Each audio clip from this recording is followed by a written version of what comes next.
মই জানাত 6 বজাত SIT-য়ে মোক সাক্ষাৎ কৰিব, মোক প্ৰতিবেদনখন দিব 10 ছেপ্টেম্বৰ যেনেকৈ কৈছিলোঁ। আজি 10 ছেপ্টেম্বৰ, তদন্ত আজি সামৰণিও কৰিম।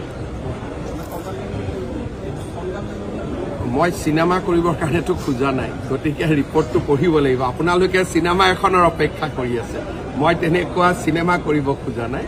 ৰিপৰ্টটো দিব, চৰকাৰে সূক্ষ্মভাৱে ৰিপৰ্টটো পঢ়িব আৰু চৰকাৰে ৰিপৰ্টটো পঢ়ি যি ব্যৱস্থা ল'ব লাগে তাকে ল'ব। যদি আপোনালোকে ভাবিছে যে প্ৰতিবেদন দিব, মই এখন সাংবাদিক মাল কৰি এখন চিনেমা কৰিম, আপোনালোকে ৰাতি টিভিত ডিবেট কৰিব, টক শ্ব' পাতিব, চৰকাৰ তেনেকে নচলে। চৰকাৰ গাম্ভীৰ্যতাৰে চলে, চৰকাৰ এটা প্ৰক্ৰিয়াৰ মাজেৰে চলে।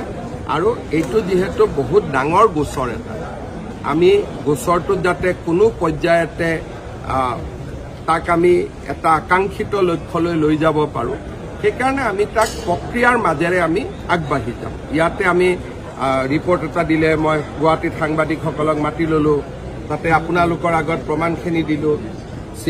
এটা টক শ্ব' হ'ল গধূলি, প্ৰশান্ত ৰাজগুৰু বহি গ'ল, অমুক বহি গ'ল। এই ধৰণৰ পৰিৱেশ এটাৰ কাৰণে আমি তদন্ত কৰা নাই।